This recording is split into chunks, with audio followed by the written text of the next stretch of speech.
पहाड़ी के नीचे बसे एक छोटे से गांव में एक लड़का रहता था। वो लड़का अपने पूरे गांव में आलस्य व काम चोरी के लिए प्रसिद्ध था। सभी गांववासी उसे आलसी कहकर ही पुकारते थे, क्योंकि वो पूरे दिन एक पेड़ के नीचे पड़ा रहता, झपकियां लेता और अपने भविष्य के बारे में अच्छे अच्छे सपने देखता। उसके दिन ऐसे ही आलस्य में गुजर रहे थे। लेकिन एक दिन उस गांव में एक बौद्ध भिक्षु पधारे, जो कि अगले 3 दिनों तक वह उसी गांव में ठहरने वाले थे। बौद्ध भिक्षु गांव में दिन भर भिक्षा मांगते और सबको शिक्षा भी देते और रात्रि में गांव के बने बौद्ध वृक्ष में विश्राम करते। बौद्ध भिक्षु जब भी भिक्षा के लिए जाते और वापस लौटते तो हर बार उस जवान लड़के को उसी पेड़ के नीचे लेटा हुआ पाते। बौद्ध भिक्षु 2 दिनों तक ये सब देखते रहे और वो समझ गए कि ये लड़का मानसिक का गुलाम है। तीसरे दिन जब बौद्ध भिक्षु भिक्षा लेके वापस लौट रहे थे तो वह उस लड़के के पास गए, जो कि अभी भी उसी पेड़ के नीचे लेटा हुआ था। भिक्षु ने लड़के से कहा, बेटे, मेरे पास तुम्हारे लिए एक काम है। मैं चाहता हूँ कि तुम पहाड़ी के उस चोटी तक जाओ और वहाँ से मेरे लिए एक पंख लेकर आओ। लड़के ने लेटे लेटे ही अपना सिर पहाड़ी की तरफ घुमाया और उसकी सबसे ऊपरी चोटी के पास नजर घुमाई। उसके बाद उसने बौद्ध भिक्षु की तरफ देखा और उपहास उड़ाते हुए कहा, यह संभव है, मैं पहाड़ी के उस शिखर तक नहीं जा सकता, मैं बहुत आलसी हूँ। बौद्ध भिक्षु ने मुस्कुराते हुए कहा, अरे पर मुझे जिस पंख की तलाश है वो मुझे पहाड़ी के शिखर पर भी नहीं मिलेगा। ये तो पहाड़ी की दूसरी तरफ एक गुफा के अंदर मिलेगा, जिसके लिए पहाड़ी के शिखर तक चलकर दूसरी तरफ नीचे उतरना होगा। लेकिन वह कोई साधारण पंख नहीं है। ऐसा पंख तुमने आज तक नहीं देखा होगा। वो एक बहुत ही दुर्लभ और सुंदर पंख है जो अपनी रोशनी बिखेरता है। भिक्षु की इन बातों से उस लड़के के अंदर उत्सुकता जाग गई। उन्होंने आज से पहले इस पंख के बारे में ऐसा कभी नहीं सुना था और ऐसे रोमांचक खबर के बारे में सोचकर वह अंदर से उत्साहित हो गया। इसलिए उस भिक्षु के चुनाव को स्वीकार किया और वह पहाड़ी की तरफ चल पड़ा। लेकिन चढ़ाई बहुत लंबी और कठिन थी। जल्दी लड़के का शरीर थकने लगा, सांस फूलने लगी और शरीर से काफी पसीना बहने लगा। लेकिन फिर भी उसने चलना जारी रखा। वो जैसे जैसे ऊपर और भी ऊपर चढ़ते गया तो उसे प्रशंसा और उत्साह की अनुभूति होने लगी, जिसे उसने आज से पहले कभी महसूस नहीं किया था। अतः जब वो कड़ी मेहनत और प्रयास के बाद पहाड़ी के शिखर पर पहुंचा तो वह पूरी तरह से थक चुका था, लेकिन वह बहुत खुश था। वो अंदर से आत्मसंतुष्ट था। उसके चेहरे पर योद्धाओं जैसी मुस्कान थी, जैसे कोई उसने युद्ध जीत लिया हो। उसने पहाड़ी के नीचे एक दृश्य देखा जो एक बहुत ही मनमोहक। उसने पहाड़ी के शिखर से नीचे देखा। उसके सामने एक बहुत ही मनमोहक दृश्य था। उसने अपने अंदर एक बहुत ही उपलब्धि की भावना महसूस की, जो उसने आज से पहले कभी नहीं की थी। लेकिन असली चुनौती आगे थी। लड़के को पहाड़ की दूसरी ओर उतरना था और उस गुफा को ढूंढना था जहाँ पंख की बातें हुई थी।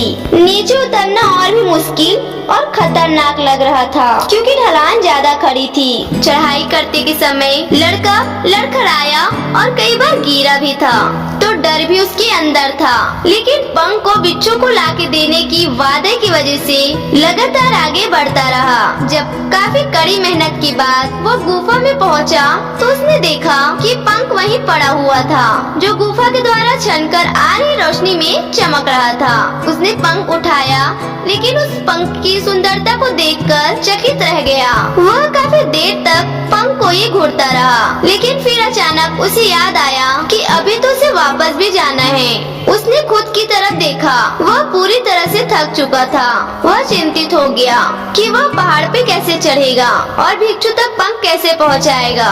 एक पल के लिए उसने हार मानने की सोची, पर उसे वह एक उपलब्धि और गर्व की भावना याद आ गई, जो उसने पहाड़ी के शिखर पर पहुंचने पे महसूस की थी। उसे एहसास हुआ कि उसके अंदर इस सफर को दोबारा पूरा करने की ताकत और घर संकल्प है। वह दोबारा पहाड़ी पे चढ़ने लगा। उसकी मांसपेशियों में दर्द हो रहा था, पैर कांप रहे थे, फेफड़े फटे जा रहे थे। वह कई बार लड़खड़ा के गिर भी पड़ा, लेकिन उसने हार नहीं मानी। वह खुद को आगे बढ़ाने के लिए लगातार प्रेरित करते ही जा रहा था।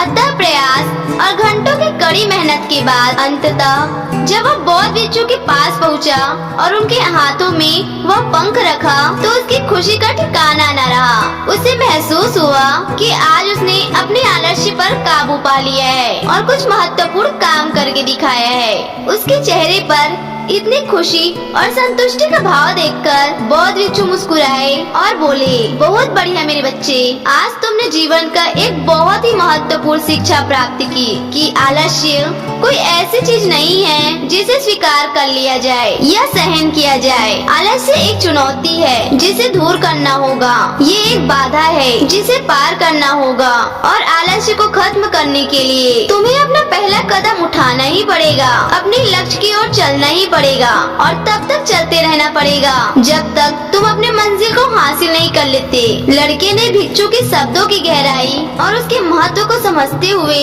हाँ में अपना सिर हिला दिया। आज उसे एहसास हुआ कि वो हमेशा से ही बड़ी और महान चीजों को करने में सक्षम था, लेकिन उसके आलस्य ने उसे रोक रखा था।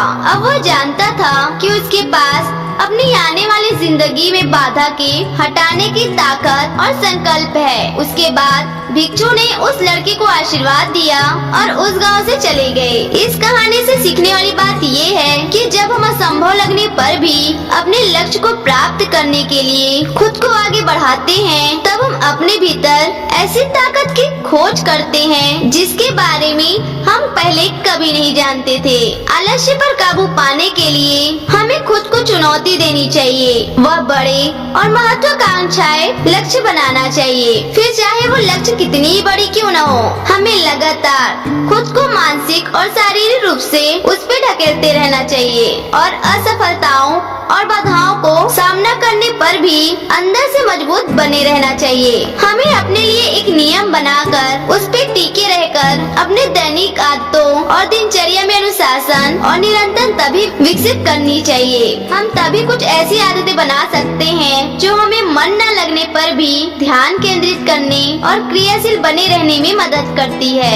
एक और महत्वपूर्ण बात, आलस्य पर काबू पाने का मतलब विकास की मानसिकता विकसित करना है। इसका मतलब असफलताओं और चुनौतियों को विकास और अवसरों के रूप में देखना, न कि हार मानने के कारण के रूप में। विकास की मानसिकता को अपनाकर हम असफलता के बारे में अपनी ये सोच को नया रूप दे सकते हैं और इसे अपना सुधार व सीखने के लिए उपयोग कर सकते हैं। और अंत में हमें अपने आलस्य पर काबू पाने के लिए अपने आराम को छोड़कर जीवन की चुनौतियों और अवसरों का स्वीकार करना ही पड़ेगा। तो दोस्तों, कैसी लगी आपको हमारी यह स्टोरी?